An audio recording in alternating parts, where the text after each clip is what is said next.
Gawat, makin panas. Inilah 3 berita politik terbaru hari ini. Berita pertama, Megawati dibayangi kudeta merangkak. Prabowo, nguber layangan putus.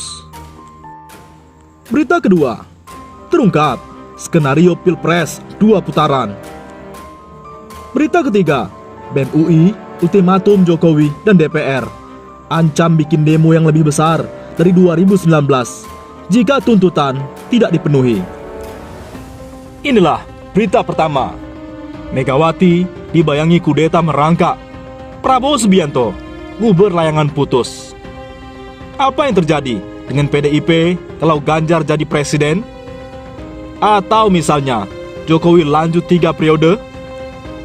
Kalau ini terjadi, dinasti politik Soekarno katanya bisa hancur.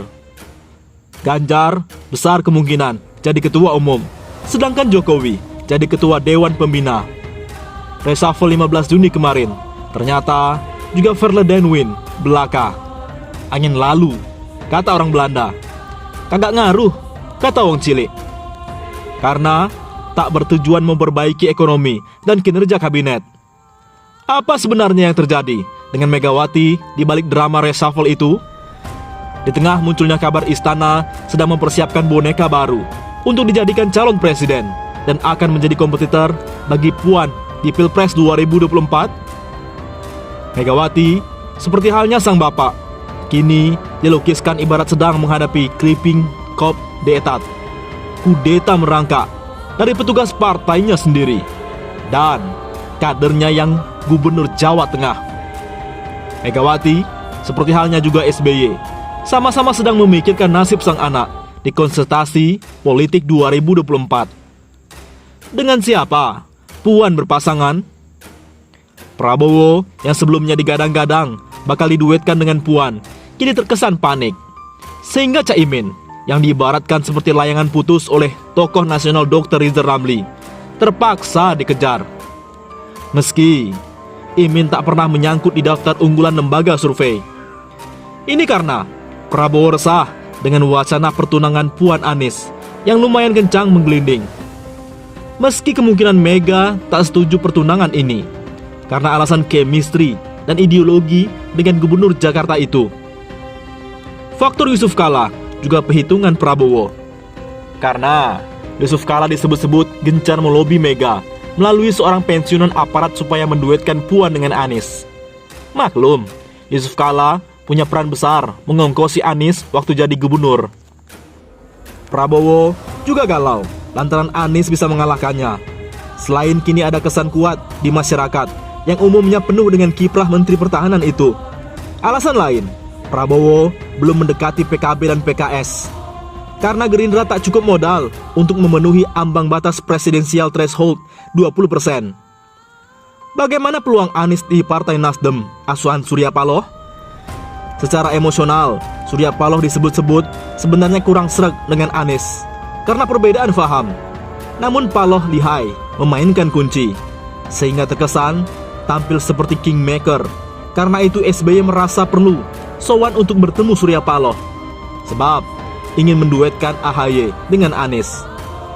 Situasi ini sebenarnya terbalik, karena SBY menyia-nyiakan potensinya untuk menjadi kingmaker. Apalagi sebenarnya jumlah kursi Demokrat di parlemen lebih besar dari Nasdem. Yang menarik, beredar pula rumor salah seorang perempuan petinggi NU dari Trah Ningrat kaum Nahdien sudah mewanti-wanti supaya Nasdem tak mendukung Caimin jadi capres. Kalau ini dilakukan, dukungan NU terhadap Nasdem bisa berantakan.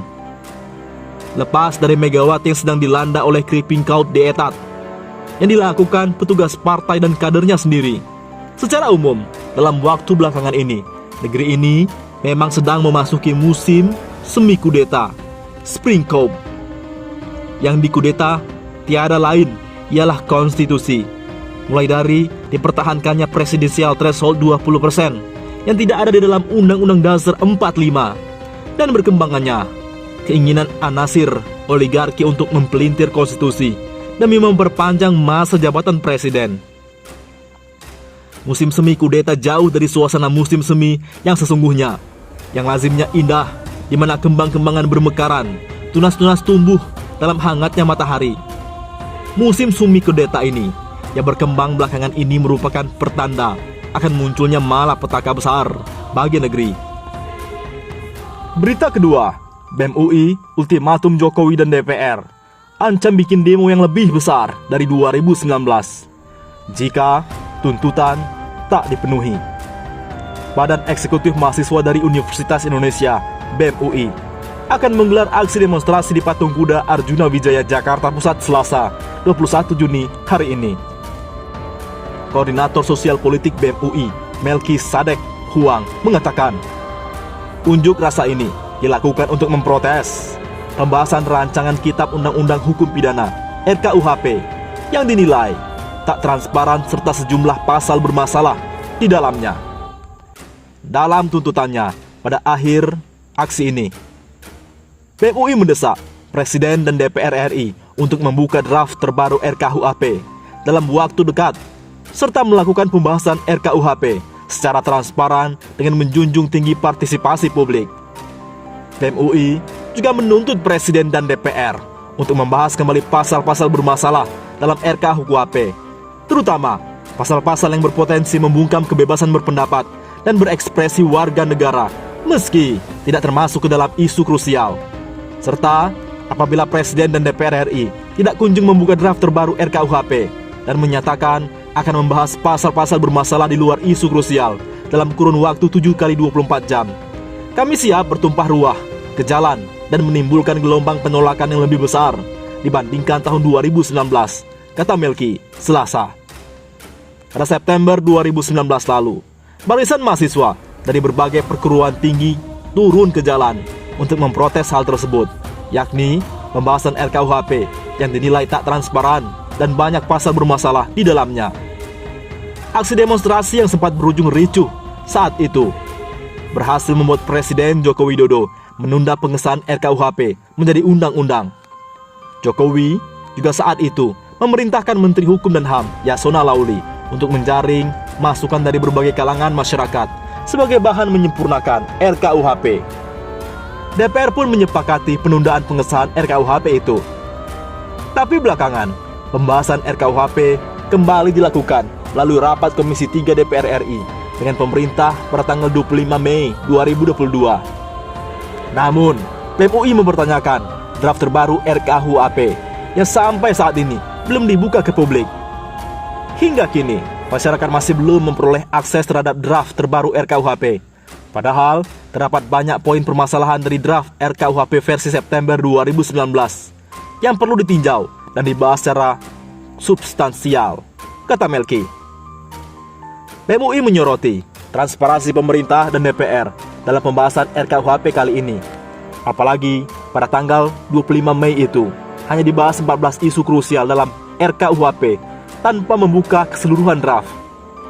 Padahal, merujuk draft terakhir pada September 2019, terdapat 24 isu krusial yang menjadi catatan kritis RKUHP yang dianggap bermasalah. Artinya, ada 10 isu lain yang luput dari pembahasan. BEM UI secara khusus menyoroti keberadaan dua pasal, yakni pasal 273 RKUHP dan pasal 354 RKUHP yang luput dari pembahasan saat rapat terakhir antara DPR dan pemerintah. Pasal 273 RKUHP membuat ancaman pidana penjara atau pidana denda bagi penyelenggaraan pawai, unjuk rasa, atau demonstrasi tanpa pemberitahuan terlebih dahulu yang mengakibatkan terganggunya kepentingan umum, menimbulkan keonaran atau huru-hara. Artinya, pasal tersebut mengisyaratkan bahwa masyarakat memerlukan izin dalam melakukan penyampaian pendapat di muka umum agar terhindar dari ancaman pidana. Hal ini dinilai bertolak belakang dengan ketentuan dalam Undang-Undang Nomor 9 Tahun 1998 tentang kemerdekaan menyampaikan pendapat di muka umum yang hanya mewajibkan pemberitahuan atas kegiatan penyampaian pendapat di muka umum. Tak hanya itu, pasal 273 RKUHP pun memuat unsur karet tanpa batasan konkret, yakni kepentingan umum, yang rentan disalahgunakan untuk mengekang kebebasan masyarakat dalam menyampaikan pendapat di muka umum, kata Melki. Sementara itu, pasal 354 RKUHP membuat ancaman pidana penjara atau pidana denda bagi setiap orang yang melakukan penghinaan terhadap kekuasaan umum atau lembaga negara melalui sarana teknologi informasi. Selain mengancam kebebasan berpendapat dan berekspresi warga negara terhadap kekuasaan umum atau lembaga negara yang seharusnya dapat dikritis oleh masyarakat, keberadaan pasal 354 RKUHP sejatinya dinilai akan menimbulkan permasalahan yang signifikan, mengingat pasal itu bukan merupakan delik aduan. Dengan demikian, siapapun dapat melaporkan seseorang atas penghinaan terhadap kekuasaan umum, lembaga negara yang beredar di ranah elektronik, di mana hal ini dapat mencederai iklim demokrasi dan kebebasan berpendapat di Indonesia, kata Melki.